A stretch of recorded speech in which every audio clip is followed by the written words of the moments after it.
Selamat pagi anak-anak. Hari ini kita masuk pelajaran IPA ya. Materinya yaitu benda-benda yang bersifat mempercepat dan menghambat perpindahan kalor. Ya.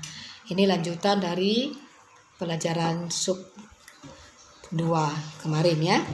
Nah, daya hantar kalor dapat dibedakan 3 macam ya. Berdasarkan daya hantar kalor ada 3 macam. Pertama konduktor, kedua isolator, dan ketiga semikonduktor. Ibu ulangi.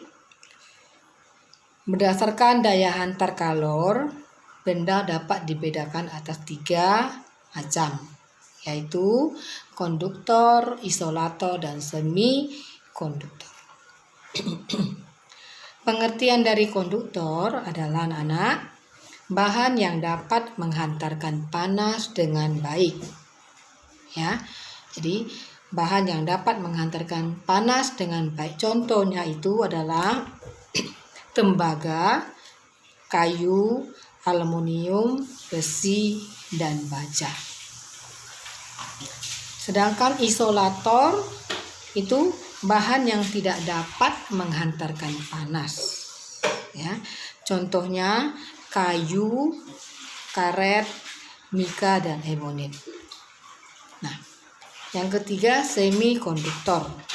Ini adalah bahan dengan konduktivitas panas di antara isolator dan konduktor. Jadi ada konduktor panas dan isolator campur ya, isolator dan konduktor. Ini dia kalau semi ya, di antara konduktor dan isolator.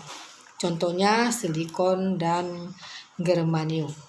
Nah, di sini kita akan pelajari juga bahan-bahan yang digunakan untuk membuat konduktor dan isolator panas. Apa itu? Pertama, logam. Ya, logam ini sifatnya mudah mengantarkan panas. Ya, kamu bisa lihat dari misalnya contohnya sendok aluminium, sendok ya. Kamu ngaduk ya air panas atau air gula, teh manis ya, pakai sendok ini terus nanti sendoknya itu nanti pegangannya pun jadi panas. Nah, jadi makanya logam ini digunakan untuk membuat peralatan rumah tangga seperti setrika, panci, dan wajan. Nah, yang kedua mengenai kaca. Nah, kaca juga merupakan bahan konduktor meskipun dia tidak seperti logam, sebaik logam ya. Nah, tadi sifat kaca yaitu mampu menghantarkan panas. Misalnya gelas kita ya, gelas kita tuangin air panas, jadi gelas pun terasa agak panas. Yang tiga kayu. Kayu merupakan isolator yang baik ya. Contohnya pegangan pada penggorengan. Nah, kalau kita kan nggak panas ya kalau kita pegang kayunya. 3 plastik dan 5 kain. Nah, kain juga ya tidak dapat mengantarkan panas. Ya.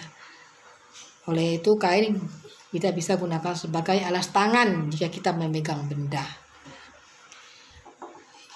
Bagian B, benda yang menggunakan konsep perpindahan kalor. Apa itu?